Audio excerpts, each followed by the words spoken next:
is Matthew Efird. I'm a fifth-generation farmer here in Central California, located just south of Fresno.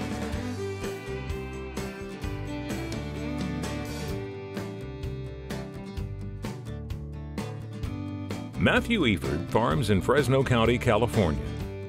Fresno is the nation's largest producing agricultural county with more than $6.4 billion in sales. If Fresno County were a state, it would be the 22nd highest producing state in the U.S.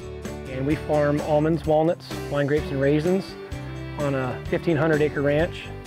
And we also run a commercial harvesting and shredding business. Matthew told us about the land he farms, that these soils are critical to the production of almonds and walnuts.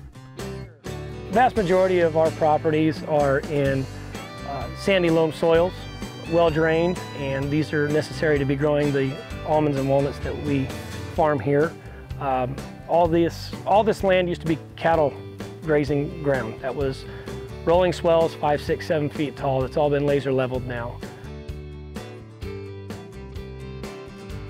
Water is a carefully husbanded resource in California, even more so as thousands of farms like Matthew's suffer through the state's latest and perhaps greatest drought. Water is primarily pumping from the ground. Humidity is very low. Temperatures can get in excess of 110 degrees at times. Wells produce all the water for Matthew's farm, but water in California has many users.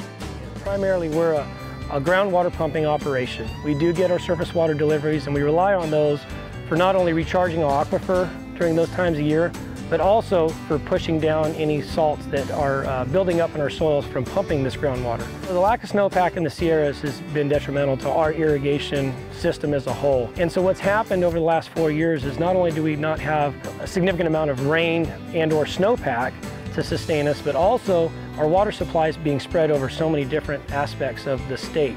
We have urban use, we have environmental use, and we have agricultural use. And while agricultural use uses about 40%, urban uses about 10%, the environment takes 50%. And that 50% is almost a precedence over everything else. There's a lot of water that's being released out of these reservoir storage systems and strictly flowing out to the ocean, or it's going out to different estuaries where it's just being utilized out there for fish and birds and eventually ending up in the ocean and not being used by agriculture or urban areas. Matthew thoroughly enjoys working his farm. He feels a great responsibility for the land. I think we're the largest stewards of the land. When you talk about environmentalists, that's what we are. Fifth generation wanting to pass an operation to a sixth generation, I think, is a tremendous achievement. Matthew, a fifth-generation farmer on this land, told us about his hopes for the next generation of Efirds, beginning with his newborn son, Jameson. My hopes for Jameson is that he would join by my side and have the passion and the fire that I have for farming and participate in that with me. But if he chose to go into another career, I'd support that as well, just as wholeheartedly. The future holds great promise, but there are also big challenges facing Efird Ag Enterprises. Water is just one.